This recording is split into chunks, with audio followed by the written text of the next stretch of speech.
Watch this as a hello. Hello, everyone. I'm Shanta Jackson, and welcome to today's live conversation. And our topic for today is fighting structural violence. And my guest joining me is he's a community lawyer and a abolitionist, and his name is Matt Zernhelt. But before we get into the conversation with Matt, I'd like to introduce you to the 2016 and 2018 International Poetry Grand Slam champion, Summer Hello. Nights. And thank you so much, Summer, for joining us today. Thank you for having me. I truly appreciate it. You know what? Just so background, just so you know, I Mhm. work in 21217 Baltimore with Okay. with B City Recast. It's a program that Do More Poetry is a part of. Right. And so Oh I reached wow. out to Do More Poetry, which is a nonprofit organization in Baltimore City that Mhm. focuses on poetry and activism with Mhm. youth. And they have a lot of youth different competitions. And so on Wednesdays, I believe you all stream. You go live on Instagram, correct? Yeah, we do that, and then the first Fridays of the month we do another live stream, which will be the salt, pepper, ketchup open mic. Yeah. And So, there's mhm. right, and there's actually a competition going on now. It's with Do More and another program that I sadly forgot, and I forgot about like uh the name of the competition, excuse me. But I know that it's open to everyone and it's focusing on the Kwanzaa principles, like your topic or your poem or your song or whatever will have to focus on the Kwanzaa principles. It will have to be between 1 to 4 minutes long of a video, and the deadline is August 21st, and 5 people get $500, by the way. Okay. Just trying to do a little bit of promoting. Sorry. No, I want you to. And then also, you have a book Oh that's yes, yes. I do. So I have a think about book. Yes, the things about us. I actually had the title before I had the book. I remember that I wanted to run it. I wanted to put together poems that were very relatable, and I wanted the book to also be interactive. So there is some sections in here until I turn to it. Yeah, there's some interactive sections in here where you can read and write, do different prompts and stuff like that. So it is on Amazon. It is 10 or either $13. I forgot which one it was, and it will ship out very fast if Amazon wants to be friendly to you, because COVID been happening. Prime hasn't been acting like Prime, but it's okay. But yes, the things about us by Summer Nights, like nights at the round table and stuff like that. Okay, so what I'm going to do is I'm going to step back and take myself off screen and Okay, allow you to bless us with your spoken word. truly appreciate it. Thank you. Okay, so just a little precursor before I do the poem. It does have some heavy language in it, so you can have kids around if you want them to hear it, because it is a very important story. But I do want to let you know that the language is kind of harsh and kind of, I don't really want to say vulgar, but it is very like abrasive, excuse me. But I did want to talk about how what started me writing this poem was just this poem was like a couple years old actually, and it's sad that it's still very relevant today to a lot of people or a lot of mothers that has lost their kids to police brutality. And mind you, this is not my story, this is just me years on in the future. And for that predicament, like that's one of my biggest fears about becoming a mother, is the possibility that someone will try to take my kid away unjustly and then they try to call it justice. So I decided to write a poem on how my reaction would be.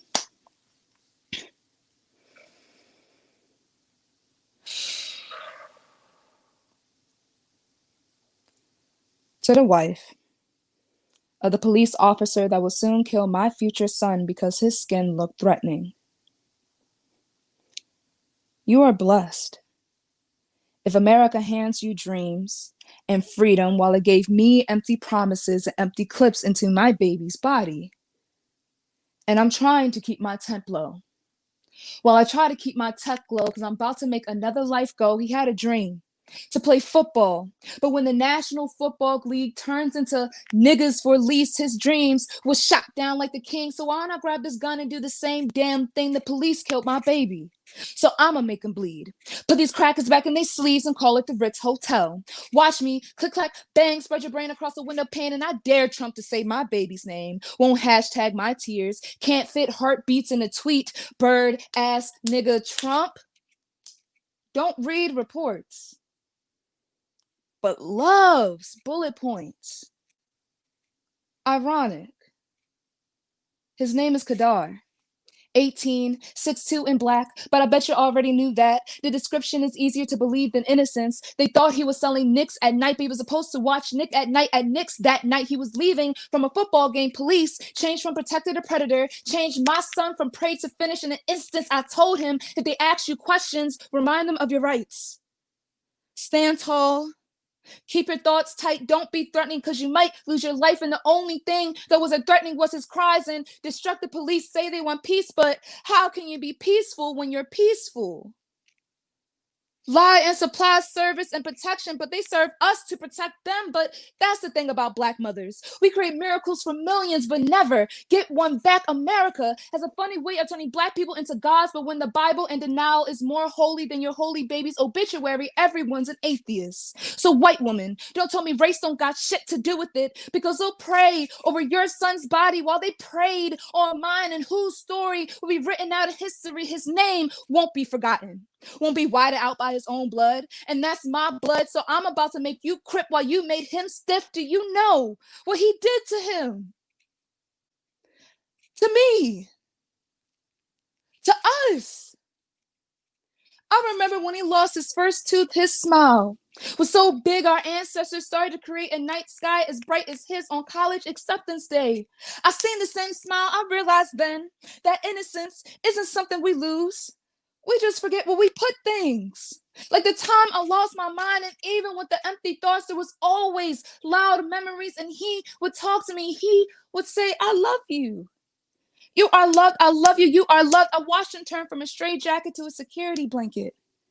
Let my tears drop on the fabric of my anxiety and let his words snuggle up against my heartbeat until it softened. I don't know how to clean my dirty laundry. I can't seem to silence them voices. I won't get to see his smile. But I'll always see his blood on the pavement I drive past to go to his grave. I'm not going to kill you, white woman. He wouldn't want me to. Because guilt is more life-draining than death. Thank you so much. Truly appreciate it. Follow me on IG. Thank y'all. Thank you. Thank you so much. You have a great day. You as well. Have a good one, everybody. Keep washing your hands, wearing your mask, and burning your sage. All right, I'm out. Peace. Everyone, that was Summer Night, and she is a poetry teaching artist, or teaching. She teaches poetry in Baltimore City, and she also performs nationally. And her IG handle is on the screen right now if you want to follow her or stay in contact with her. So as I mentioned earlier, today's topic is about fighting structural justice. And my next guest, Matt Zernhelt, he is the legal director and co-founder of a nonprofit organization in Baltimore called Baltimore Action Legal Team. And he'll tell us a little bit more about them. But our topics today that we'll talk about, decriminalization, what does that mean? Decarceration, we'll talk about misuse of police power. What does it mean to be an abolitionist? And even bail reform and digital jail and digital prison. Everyone, please welcome Matt Zernhelt. Hey, Matt, how are you today? Hey, Shanta, I'm good. How are you? I'm good. What do you think about the performance? That was amazing. Yeah, big, definitely word out to Summer. It's a lot to come on after. Thank you so much. Yeah, I got chills listening to that. And so, Matt, let's get into it. You identify as an abolitionist. And could you explain to us what that means? Because usually, like if I were to go online right now and if I were to research abolitionists, it's speaking in past tense. Abolitionists were individuals who were looking to abolish or stop slavery. Can you tell us about modern day abolitionists and what does that mean? Sure. Yeah, and I mean, there's a lot of thought leaders that have taught me here, that I certainly come from. And for me, abolition, we're speaking of, ending, prison and the carceral state, incarceration as we see it, because we just lock up, more people than any other country in the world. And I think it's absolutely unnecessary and it's just inhumane. And abolition, as far as, mainstream politics has been just an unsafe word, almost a dirty word, because it's just not safe to bring in, because you'll just be outcast, especially coming off of the 80s and 90s and the war on drugs. I think we're finally kind of getting away from that, where we can talk about crime in a different way, and that's for a myriad of reasons. But when we talk about abolition, we're talking about changing an entire system that is not just opening the gates of prisons and letting people out. While we want to do that, we're changing an entire system that stops funneling people into prison. From the front ends of resourcing communities that stop systems of locking people up in the first place. Education, allowing access to jobs, funding communities, banking, grocery stores, resources that reduce crime in neighborhoods that lead to over policing and locking people up in the first place. Okay. And you also identify as a community lawyer, and some people call it movement lawyering. But what is a community lawyer? Yeah, community lawyering is kind of unlearning everything you learn in law school and lawyering differently than everything I thought a lawyer was going to be. Community lawyering is breaking down the traditional attorney-client hierarchy and lawyering on kind of a level playing field, with the folks that you work with, using your law degree to provide access to the traditional halls of power, and getting out of the driver's seat of lawyering, breaking away from the idea that as an attorney you know best, especially as a white person, that thinks that all these problems that we really created, we know the answers to.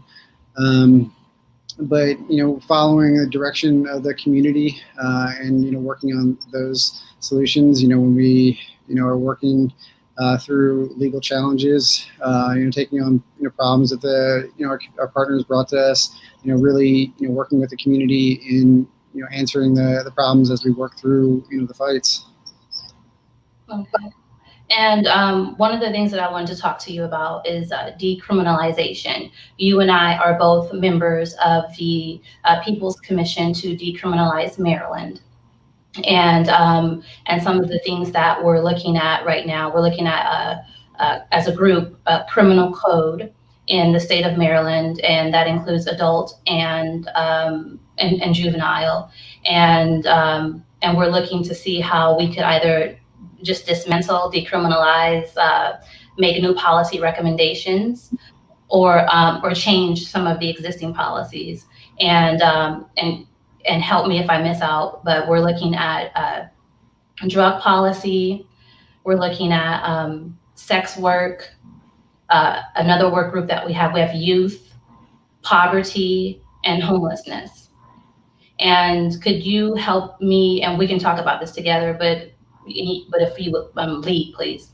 But if you can help me kind of to explain what it means to decriminalize a person based off of their gender, poverty, the way they identify, and whether they're LGBT or just of who they are as a person, if they're Black or brown. What does that mean to, well, first, what does it mean to criminalize? And then how can we decriminalize? That's a great question. I think I've been working in the space of criminal justice for about 15 years, and I think I think we all had an idea when we got into this commission, and the deeper we go, we quickly realize how, even having worked in this space, how much more complicated the answer to that question is, than we initially thought. Just because the system is so compounded and just messed up. These folks get pulled in so many different ways. Like it's not even like there's one way that someone's criminalized.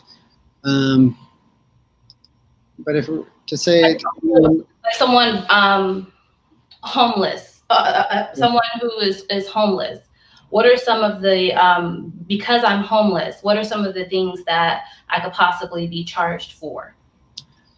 Yeah, I mean, if we're going to put it simply, I think just being pulled into the criminal justice system. If someone's homeless,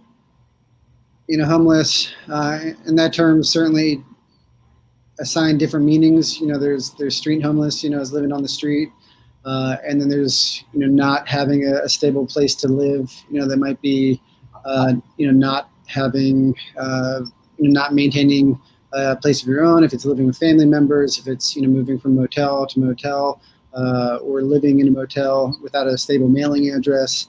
Or if you have children that don't have a single address for use at school, homelessness, different places categorize different things, which can be meaningful, if you're seeking benefits or something like that, or to register your kids for school, something like that. But loitering is a stupid, to me. I think a lot of crimes are stupid, but stupid, code, rogue and vagabond, which could be, jiggling car handles to try and get inside to, get change from the change dish, but not even going inside, literally just, trying door handles, trespassing, public urination, things like that.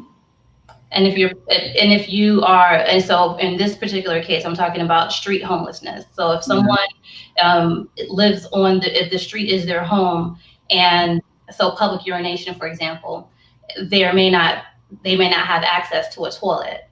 Yeah. But if an officer sees that, and if an officer chooses to, so there's a law on the books. Is it a mandate that they enforce, or is it just a law on the books that the officer has an option to enforce or not? And we're talking particularly in Baltimore City. Officers will discretionarily, enforce these things. Oftentimes it will depend on the officer, and sometimes depending on what the officer wants to get, or the mood that the officer's in, or what's going on with the officer's shift. Sometimes if an officer wants overtime, it's an easy overtime, to ride out. They can sit, in jail and get the paperwork. And it also depends on like the period of time that we're in, leadership, in BPD.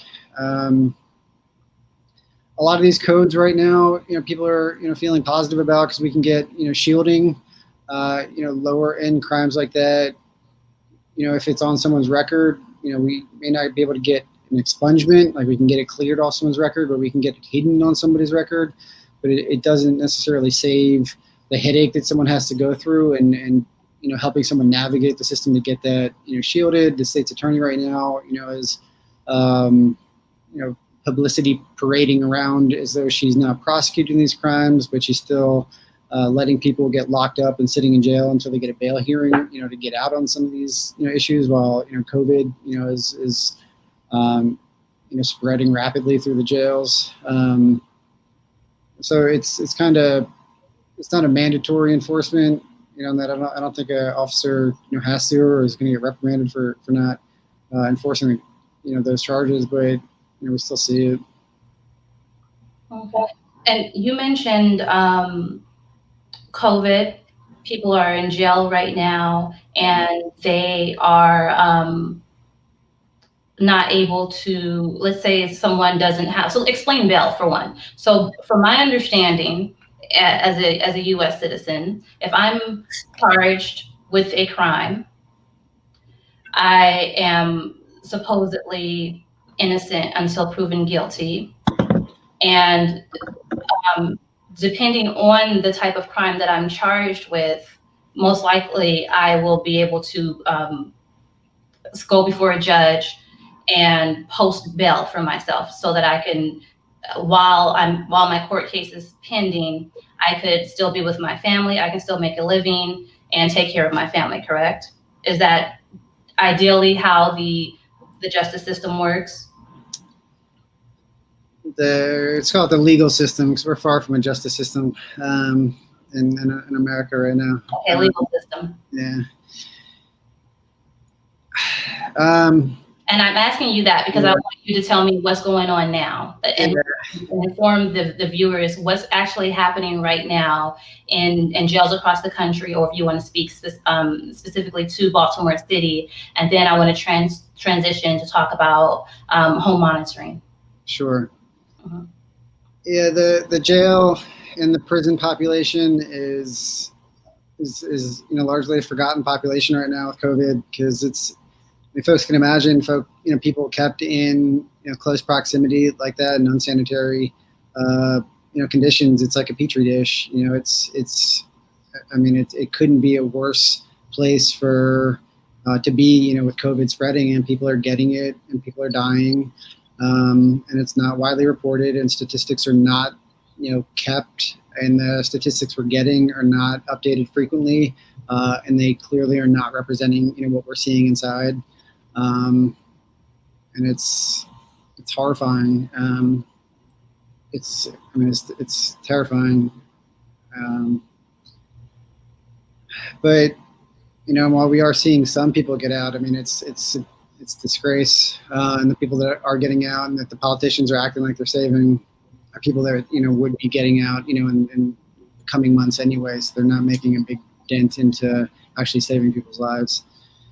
That aside, we do have two different populations that we're talking about. We do have jails and prisons, which are two different systems that are interchanged frequently. Or that are used, two different terms that are frequently, used interchangeably, but there are two different populations. Jails are folks that are held for a shorter term, and that could be for, they have been gone through the trial system, the trial, they have gone to trial and been found guilty, but they just have been sentenced to a short term, or short sentence, or they are awaiting trial, so they haven't had their trial yet.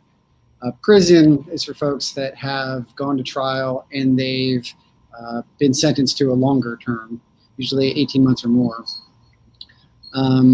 So a lot of folks that are getting released from jail, and they can be released on home monitoring, what we can come back to, or they're having their sentences of being held without bail, reduced to being able to possibly get bail. Folks that are in prison because they have a set sentence, their sentences are not getting modified, or they might be getting parole early, but that's also extremely tough. Or if they're getting out, within the next 3 months, they might be getting sentences commuted. But again, that's up to the governor, and depending on your state's governor, it's, conservative governors are not likely to do that. Back to bail, state by state, varies a lot on this. Some states have, moved away from systems of bail. We're certainly not where I'd like to be. I think we're lagging behind in Maryland. We still do use bail. We're not as reliant on bail as we used to be, but that's not as good as I wish it was. We thought we won a victory in 2017 when we got a new bail rule established that basically said, instead of using bail as frequently, a judge needs to consider the person's means to pay bail before, or consider a judge needs to consider someone's ability to pay bail before setting bail for them. I guess let me back up. When someone is arrested on or charged for a crime, they're brought to Baltimore City. It's Baltimore City Central Booking and Intake Facility. They will first see a Baltimore City commissioner. The commissioner, can either set their bail, decide to hold them without bail, or release them on their own recognizance. And that means you're able to go on your own word that you'll show back up for court. Of these three conditions, the determinations, made in consideration of, are you a threat to the community, and will you show back up to court? Whether these three conditions of, held without bail, given bail, or released on your own recognizance actually have anything to do with those two conditions or those two considerations is up for wide debate. And I think a lot of the studies show that they don't have anything to do with each other. But that's what the court, says, we set bail or we hold you without bail, for. In 2017, we changed a rule that said, it's really unjust to hold someone on bail because it's not fair to everybody. Some people have, extreme wealth, and if we're giving two people $50,000 bail and someone, has $1 million in the bank and the other person has $0 in the bank, someone's sitting in jail because they can't pay that bail just because they're poor. And the other person gets to go home and back to their life and to help their attorney make their case. And it obviously leads to a different outcome just because, this person is poor. So we should now take that into consideration. So we thought it was a big win, but it didn't actually lead to more people, being released on no bail or, obtaining their freedom. All it did was it kind of split that released on bail category in the middle. So now we have half those people released on their own recognizance and half those people held without bail. So the held without bail population just kind of inflated a little bit, and it inflated along the same racial disparity that it did before. So we have, the same. We have obviously, as you can imagine, with over policing and unjust application of or charging disparities in our criminal justice system, especially in Baltimore, more Black folks are held on bail and charged, on the front end of the justice system in Baltimore City jails. Before the rule as after the rule. Pre-2017 and post 2017. So we really didn't gain anything. We just had more people held without bail now than they did. I mean, we still do see bail, just not as frequently. So that's kind of where we're at. We do look to other states that have gotten away from bail. We have like New Jersey's looked to often as a leader in that they don't use bail nearly as often. They have things like electronic monitoring, but they don't rely on it heavily. They have other tiered options for release where we're largely just, held without bail or released on your own recognizance, which is kind of just this binary system. They have, held without bail, electronic monitoring, check in, go to a place to actually check in with folks every other week, or call in every other week, or just get released on your own recognizance. A lot of places will use a matrix where they take into consideration: have you failed to show up to court before? How old are you? What were the actual charges? Your community ties, which a lot of folks are in favor of. In Jersey, this is shown to release more folks. A lot of folks are not a fan of these community risk assessment tools. Sorry. I have a question. I want to ask you. You mentioned electronic monitoring. Yeah. And I kind of want to segue into that. What's the issue? If I have a ankle bracelet, I'm home with my family. How is this? How could this process possibly be unjust? Like what is a major issue that's happening right now? And I know you said there's two different populations, and so I've heard the term digital jail, and then also the term digital prison. But like, what's the most people would think, oh, at least that person could be home with their family, and they're, like you said, it's during COVID-19. At least they're out of jail and or out of at least they're out of jail and they could be home in a healthy environment with their family. So how could this possibly, or how is it unjust with some populations, particularly Black and brown or low income individuals? Yeah. So I think there's two waves of fights on that question. And again, my focus is on Baltimore right now. The way that, and this is not everywhere, but a lot of places and in Baltimore, to be released on home detention, you are paying for your own home detention. There is a court provided home detention, but it doesn't, you're not allowed to use it for all charges, and the system is very, there's just not many ankle bracelets to go around, so you have to wait in jail for a long time to actually be able to get hooked up on it. So folks, would just pay for their own to be able to get out. So you are paying for your own freedom, and you are, supposedly, innocent until proven guilty.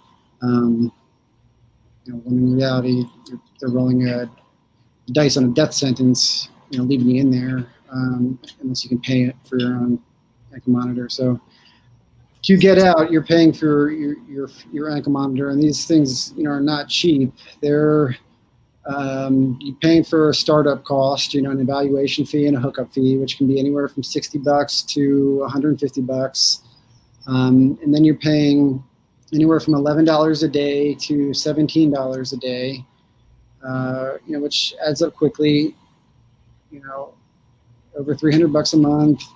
We're in an unprecedented time right now where, a trial might have been previously, for felony charges. If you're looking at, a jury trial, it could be 6 months away. It could be, if you're getting kicked, you're on the street, they're going to give the actual trial dates to folks that are incarcerated. Could be kicked 18 months. So you're paying, $11 to $17 a day for 18 months. And that's at no fault of your own, because the courts will just kick your trial dates, if they don't have juries or they don't have courtrooms available. So, I don't know how someone could pay for that, but you have no option. And if you violate, you're getting sent back inside.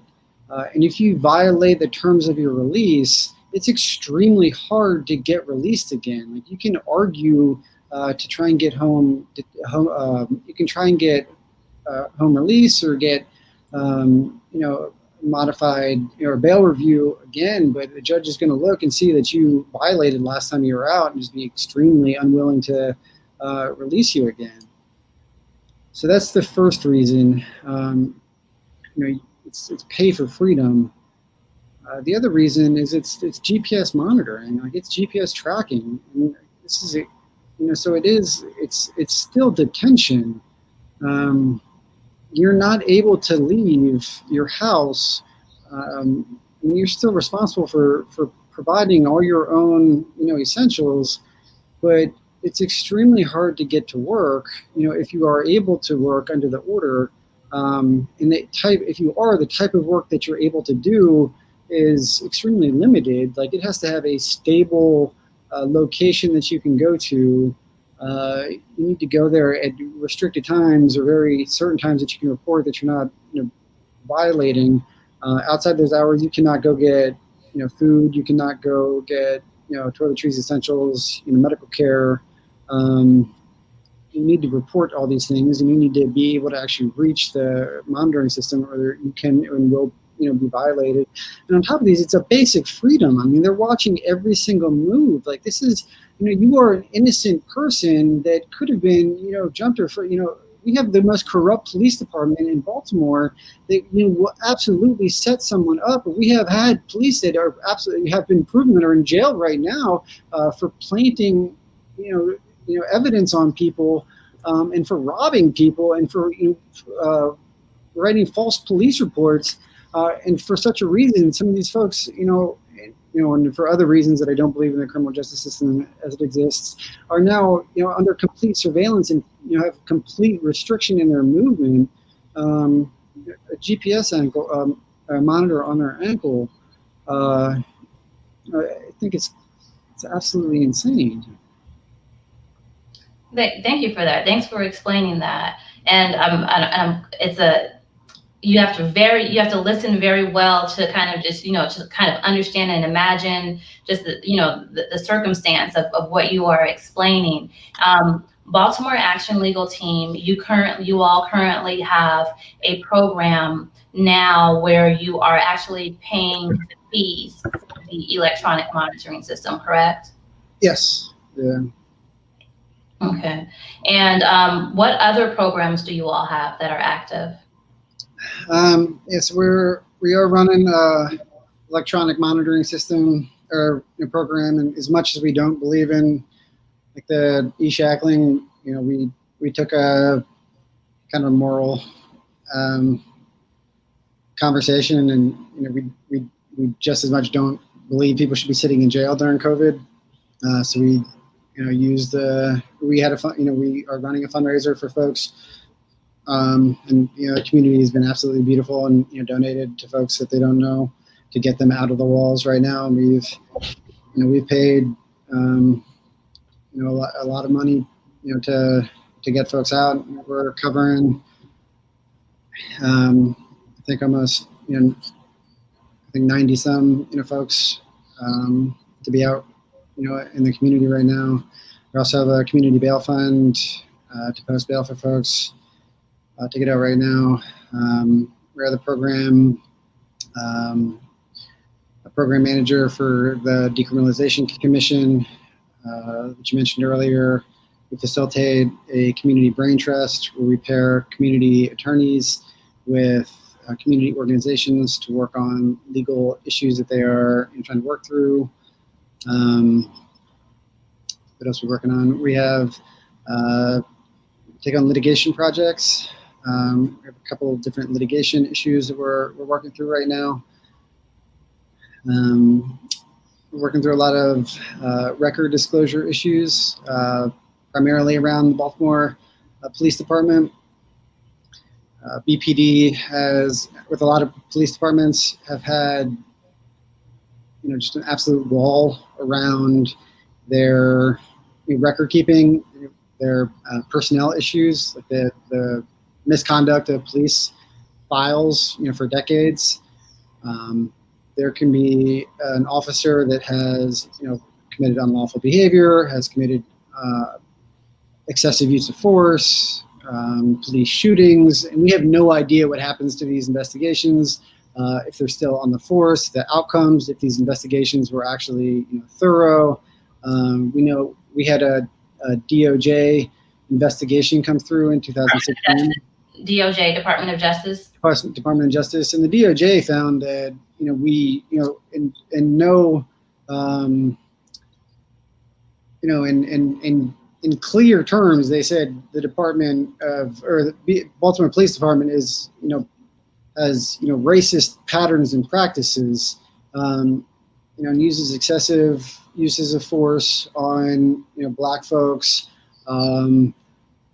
basically hides complaints that are complaints of racism against BPD officers, so they're not investigated or they're not looked at as racism, so they're not investigated in the window of time So they would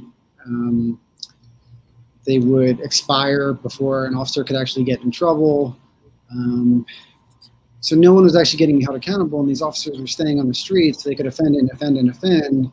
And we'd have things like police shootings. We'd have people getting hurt. We've had things like the gun trace task force. And you never know how far the news gets outside of Baltimore, but for folks that haven't seen the news around the gun trace task force, this was a unit of officers that are mostly in prison right now because they would. It's almost. I mean, they got, one of the charges was, abusive overtime, but it was next to that was, RICO charges, robbing citizens, planting evidence. They would break into people's homes with, fake warrants, steal everything that they had, steal, cash, steal drugs. They would resell their drugs. They would focus on folks that were, selling drugs, rob them because they didn't think that they would, be able to do anything about it. Take everything that they had and then resell them, and then they were finally caught. And like this is they operated for years, and understandably, like obviously BPD knew about this. Like there's no way that citizens, like officers like that, are able to get away with such egregious behavior without no flags being drawn. So we've been trying to expose what records and investigations are done on BPD, for the public to actually have some tracking. And there's extreme walls around these records because of our state, Freedom of Information Act. You can, get info from government agencies, but if it comes to an individual's, employee files, it's generally walled off. But we've done a lot of research to see, what exceptions there are to those records, to see, what loopholes we can find. We found, half a dozen that we've now gone into. We've tried to come at them through other agencies. We have a lot of those cases are now, reaching hearings. So hopefully we'll be able to change, a couple, patterns and practices, in Baltimore. And actually, this question that we have here is what was my immediate next question. What is your opinion on of defunding the police, and what does that mean to you? And in this particular comment, she's saying that defunding is reallocation, but is that what that means to you? What does it mean to you? Yeah. To me, that is, what it means, and I think it's absolutely necessary. I mean, I don't think police don't. Police are a reactionary force. Like police are not there to reduce crime. Like they never have been, and they're not in place to. They respond to crime. What reduces crime is community resources. Better education. Like we have. Like if you look around Baltimore, it's such a segregated city, and it's segregated by design. Like we have, one neighborhood called, Roland Park that's got, just resources pumped into it. The best schools, green grass, banks and grocery stores, and then, other neighborhoods that the city has completely neglected. And it, public transportation is difficult. Access to jobs are difficult. I think if the resources of Roland Park, were moved around and every neighborhood looked like that, I think crime, could look different, and policing would be unnecessary in the way that it currently exists. I think the budget that BPD currently gets, if it was drained and we use those resources elsewhere, we wouldn't need BPD. Or the calls that were going to BPD, they just wouldn't happen. And I think if BPD or if policing led to community safety, we'd be swimming in safety. We've got such a large police department. Like if we look, per capita, we've got, by spending, we've got one of the largest spending per capita police departments in the country. We spend more per citizen.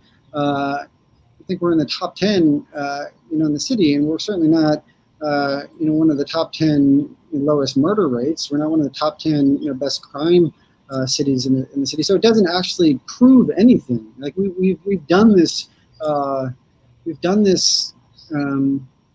We've done this experiment, for decades now. Like it's led nowhere. Like we have the proof. Let's look elsewhere, and I just don't think it's gotten us anywhere. We have, proved that BPD doesn't have the experience, the resources. It's like pulling out the same hammer every time we have a different problem. Even recently, like my neighbor who has lived her whole life with difficult mental illness, I knew there was a problem and I didn't know who to call because there was no one else to call, and I was afraid to call the police because I know police are not always the best with responding to folks with mental illness. We need to take that money and put it to other areas of crisis response. We need to look towards are there other community resources for things like restorative justice that can come in that are of the community, that are not a imbalance of power with a badge and a gun, that will come in and trying to overpower their way into telling communities residents what to do, but instead can sit down and talk to everybody. That can come in and instead of telling somebody what they can do, can sit down and ask someone what they need. Be it someone passed out on a bench, may actually not get scared by an officer, but can see someone as an equal. That they can open up to and possibly move towards treatment that they need or a shelter for the night or something like that. Okay. And what brought you into this work? Why do you choose to be an abolitionist? Why do you choose to be a community lawyer?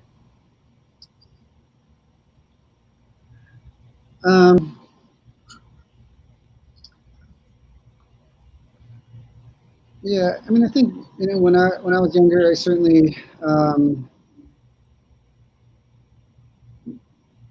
had struggles of my own. I was always kicked out of school and things like that, and a lot of my friends have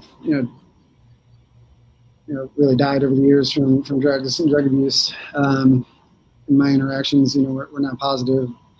I was able to walk away in a different fashion because of the privilege I have and able to end up as a lawyer like I have. So it's given me one perspective and painted the lens of life that I have now. But I think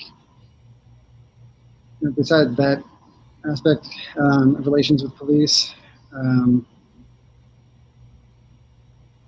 I mean, to me, it's hard not to look and see, at least in Baltimore, the race relations, and police abuse are just so stark, growing up in the city, and it's almost a sense of, like my own salvation. Like this city is just, it's disgusting, like how someone can be okay, with what, white folks have built. Like we need to stop, continuing to stay in the driver's seat and thinking we can build up the solution. Like we need to work on deconstructing the problem that we made. I think that's the role that I try and take as a white person.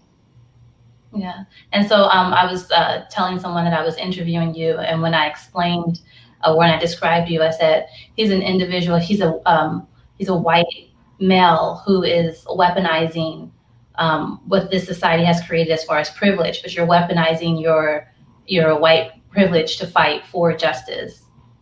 And then I've also had another conversation in a different space about who should be talking to white people about race, and who should be leading the conversations.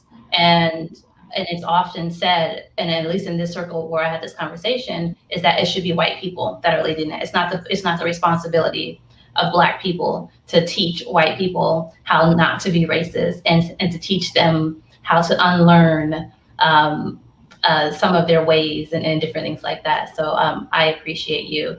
And I think we're finished with, we have one final question, if you don't mind answering, and then we'll just close it out. That was very thoughtful, so thank you so much. Oh, thank you. I appreciate it. And Matt, I learned so much from you. So we have Edna Jenkins, and she's in Maryland. And the previous person that asked the question, Cynthia Fowler, she's in Atlanta, Georgia. Edna Jenkins wants to know, how would it be determined how funds would be diverted? Like, who would be, so sole responder, I guess, but how would it be determined? Like, what are your recommendations for that?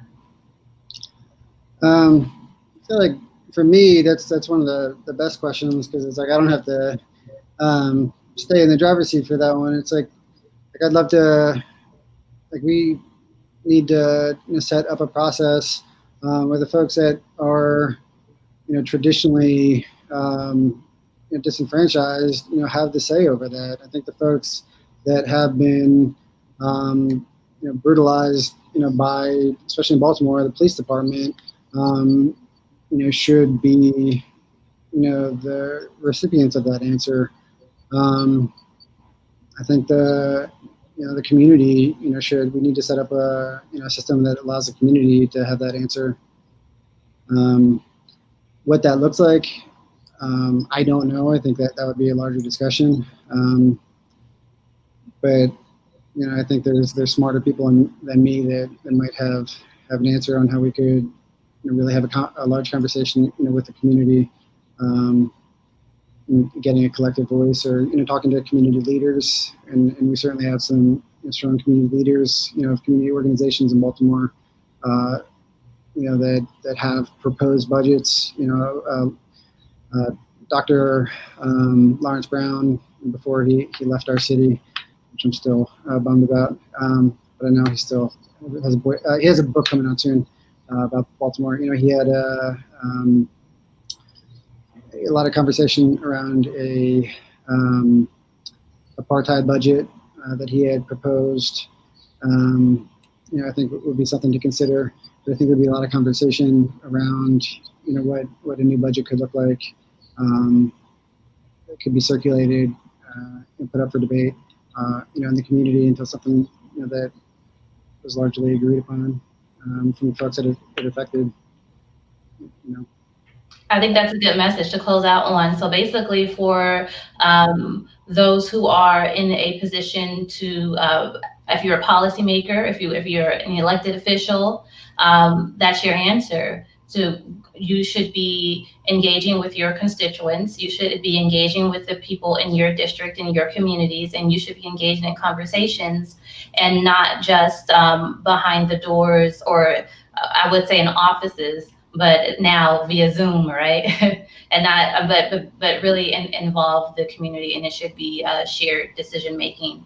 And Matt, thank you so much for your time. Thank you everyone for joining in on this conversation. I hope that it was thought provoking. I hope that you learned something, and that you have some information that you can take into your own local communities, and then also to the voting polls in November.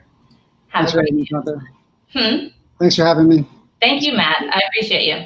Cool. Talk to you soon.